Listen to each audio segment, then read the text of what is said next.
Assalamualaikum. Dari lama, prodi kedokteran itu jadi favorit para pejuang jalur undangan, jalur ujian tulis, maupun jalur mandiri. Bahkan di PTS juga favorit. Bikinnya susah, tapi prodi kedokteran ini amat terkait hajat hidup semua orang. Jadi kayak gitulah situasinya. Beda lagi kalau dengan prodi teknik nuklir. Nah, itu juga bikinnya susah, tapi ya sampai sekarang nasibnya masih agak terlunta-lunta. Kecian banget. Padahal ya, biasanya lulusan nuklir jago olah data dan statistik. Yang butuh data scientist bisa tuh rekrutnya lulusan nuklir. Tapi itu cerita untuk hari yang lain. Kalau anak sekarang pasti nggak kebayang tuh sekolah kedokteran jadul kayak apa. Yuk kita ulas. Jadi, modernisasi kolonial Belanda di Nusantara itu mulainya baru selepas Perang Napoleon. Di awal-awal abad ke-19, utamanya karena nyontoh sistem kolonialisme Inggris dan Prancis yang lebih tersistem, kayak gitu. Sebelum periode itu, penjajahan Belanda sebetulnya niru gaya-gaya Nusantara yang rada cair. Dia jadi kerajaan induk, lalu jajahannya dia jadiin kerajaan bawahan. Nah, seiring modernisasi kolonialisme, lantas sekitaran 1848 gitu, pertengahan abad ke-19, Belanda mulai kepikiran untuk bikin sistem sekolahan di Nusantara ini. Dan kepikir sekolah kedokteran kesehatan juga, karena banyaknya kasus-kasus pandemi dan penyakit berat macam tipus, kolera, cacar, dan seterusnya penyakit tropis. Sekolah Juru Kesehatan kemudian mulai dicanangkan 1848 dan mulai menerima siswa baru 2 Januari 1849. Bukan langsung kayak FKUI, kelasnya itu cuma kayak kursus menjahit kayak gitu. Yang memimpin seorang dokter tentara, lulusannya itu terus jadi mantri kesehatan atau mantri suntik atau mantri cacar dan bukannya jadi dokter beneran walaupun dikasih gelar dokter Jawa. Tahun 1851, sekali lagi 1851 bukan 1951, rintisan itu barulah berubah jadi sekolah formal. Namanya Sekolah Dokter Jawa atau Dokter Jawa School. Letaknya di pinggiran Weltevreden, Batavia. Dulu kayaknya keren tuh namanya, Weltevreden. Sekarang itu daerah Sawah Besar. Lulusannya dapat gelar Dokter Jawa, tapi sebetulnya itu bukan dokter beneran, kelasnya tetap aja mantri suntik tadi. Upgrade signifikan baru muncul sekitaran 1864. Pendidikannya jadi lebih intensif, 3 tahun, dan lulusannya terus jadi pegawai Hindia Belanda, sekaligus juga bisa praktek dokter mandiri. Walaupun soal izin praktek penduduk asli Bumi Putra ini sempat terkendala masalah politik. Berangsur-angsur, syarat dan seleksi masuknya terus diperketat, dan terus sekolahnya ditambah laboratorium segala macam. Makin lama pengajarnya pun kelasnya makin meningkat. Lulusannya pun lantas dimagangkan ke dokter-dokter bule yang senior dan ikut membantu menangani kasus bedah segala macam di rumah sakit top. Jadinya setelah pengalaman sekian tahun, magang bisa sekelas dokter sejati. Dunia pendidikan Nusantara dapat momentum lagi 1901. Ratu Belanda mencanangkan politik etis atau politik balas budi. Pelajaran SMP nih ya, silakan diingat-ingat lagi. Sekolah dokter Jawa yang muridnya nggak Jawa semua terus diubah jadi Stovia itu, atau School for Applying van Inlandse Artsen. Terjemahannya Sekolah Pendidikan Dokter Pribumi. Dan ini jangan dibayangin kayak FKUI juga, belum. Karena yang masuk situ cukup lulusan SD. Jadi kalau dipadankan sekarang, walau gelarnya dokter itu masih di bawah SMK guys. Tahun 1908, Belanda barulah bikin rumah sakit pusat yang kelak jadi RSCM itu. Dan sekolah dokter pun lalu digadang-gadang direncanakan pindah ke Salemba situ, yang kelak jadi FKUI. Sedangkan gedung Stovia lama, yang asli kalau nggak salah sekarang jadi Museum Kebangkitan Nasional apa gitu. Sering pandemi yang sering muncul, tahun 1913 pendidikan kedokteran diperluas. Yang direkrut bisa bule Eropa yang totok, bisa turunan Arab Cina, dan sebagainya.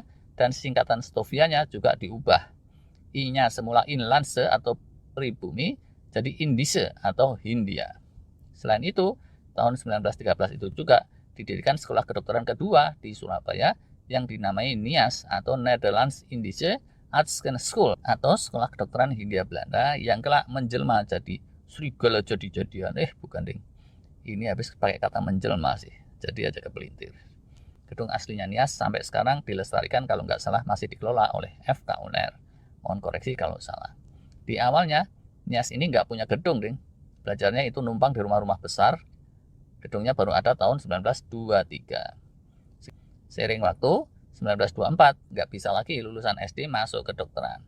Syarat minimal MULO atau SMP. Dan di masa itu, masuk TH atau sekarang ITB itu juga dinaikkan levelnya Nggak bisa lagi sekedar SD, tapi mesti minimal SMP atau MULO dan ujian masuknya diperketat. Juli 1920 dibukalah THT Bandung atau THS, Sekolah Tinggi Teknik. Oktober 1924 dibuka Rechtshochschule T Batavia, RHS, Sekolah Tinggi Hukum di Jakarta. Agustus 1927 dibukalah Geneeskundige Hogeschool T Batavia, GHS, Sekolah Tinggi Kedokteran di Jakarta. Tiga itulah perguruan tinggi pertama di Hindia Belanda. Sejak 1927, lulusan-lulusan kedokteran di Hindia Belanda itu kualitasnya dibikin setara dengan lulusan kedokteran di Belanda dan di Eropa sana. Masa belajarnya juga 7 tahun, dan di tahun itu juga Stovia Sekolah Mantri nggak menerima siswa baru lagi, selesai. Sampai dengan 1942 menjelang kedatangan Jepang, yang pernah jadi mahasiswa di GHS ada 1.366 orang, tapi 568 diantaranya drop out, yang lulus cuma 231, sisanya itu masih studi 567 orang. Setelah kapitulasi, Hindia Belanda diambil alih Jepang, segala sekolah tinggi senusantara ditutup krekep. GHS dan NIAS jadinya juga ikut ditutup, selesai. Kalau di catatan UI atau sejarah kita secara umum, seolah-olah pendidikan tinggi ini sinambung terus, tapi realitanya tidak begitu. Beneran, April 1942 itu tidak ada lagi pendidikan tinggi, kedokteran atau apapun di Nusantara, dan segenap bule-bule Belanda dikiring masuk interniran semua. Tutup bukulah sekolah tinggi Hindia Belanda. Setahun setelah nutup universitas-universitas, April 1943, Jepang pun nyuruh tokoh-tokoh pribumi bikin sekolah tinggi lagi. Sekolah kedokteran jadinya dibuka lagi. Kalau dibilang melanjutkan, ya bisa juga, karena gedungnya itu-itu saja. Tapi kalau dibilang baru, juga bisa. Karena yang bergerak di situ sepenuhnya dokter pribumi bersama dokter-dokter Jepang. Dan ini beda jauh dengan di masa Hindia Belanda, di mana yang dominan itu pengajarnya bule Eropa. Sekolah baru itu diberi nama Jakarta Ika Daigaku atau Perguruan Tinggi Kedokteran Jakarta. NIAS yang di Surabaya nggak tahu gimana nasibnya. Sampai kemudian Indonesia Merdeka proklamasi. Sekolah kedokteran pun diambil alih oleh para pejuang, terus diganti nama jadi Perguruan Tinggi Kedokteran. Awal 1946, Nika Belanda terus merajalela, rumah sakit pusat dan perguruan tinggi kedokteran lantas diambil alih. Serentak dokter dan para perawat pribumi keluar dari kampus, kabur semua, para mahasiswa juga. Dan segenap peralatan yang bisa dibawa kabur, mereka bawa kabur sekalian, yaitu ke sekitaran Jogja, ibu kota baru. Lantas, bersamaan dengan inisiatif pendirian Universitas Gadjah Mada atau UGM tahun 1946, para pelarian ini menghidupkan lagi sekolah kedokteran. Mestinya ini cikal bakalnya kedokteran UGM. Dan operasionalnya kalau nggak salah di sekitaran Klaten apa gitu. Belakangan terus baru meluas dikit-dikit ke Jogja. Jadi FKUGM juga pada hakikatnya kelanjutan Stovia GHS itu juga. Nah, karena tidak mau kalah set sama orang-orang Republik, di wilayah yang dia kuasai, Belanda pun lalu menghidupkan lagi semua perguruan tinggi yang dulunya mereka punyai sebelum zaman Jepang, termasuk sekolah kedokterannya. Semuanya itu di bawah satu sistem yang di tahun 1946 disebut sebagai Noord-Universiteit atau Universitas Darurat, dan kemudian tahun 1947 jadi Universiteit van Indonesia. Bekas NIAS di Surabaya juga dihidupkan lagi jadi Sekolah Kedokteran Surabaya. Setelah penyerahan kedaulatan, Universiteit van Indonesia dan Perguruan Tinggi Kedokteran Surabaya oleh Belanda diserahkan kepada Republik dan lalu diubah nama jadi Universitas Indonesia di awal 1950-an. Daripada sekolah kedokterannya dua, lalu yang Surabaya dan Jakarta digabungkan, jadilah Fakultas Kedokteran UI. Jadilah di awal-awal merdeka 100% itu, Indonesia punya 3 fakultas kedokteran, yaitu FKUI Jakarta, FKUI Surabaya, dan FKUGM. Dan tidak ada lagi tuh lulusan SMP bisa bablas masuk kedokteran, yang masuk minimal lulusan SMA. FKUI Surabaya ini dan Lembaga Kedokteran Gigi UI Cabang Surabaya baru memisah jadi UNER itu 1954. Itu deh kira-kira sejarah awalnya prodi-prodi kedokteran di Indonesia. Startnya dari 3 itu, perkembangan selanjutnya kapan-kapan bisa dibahas terpisah.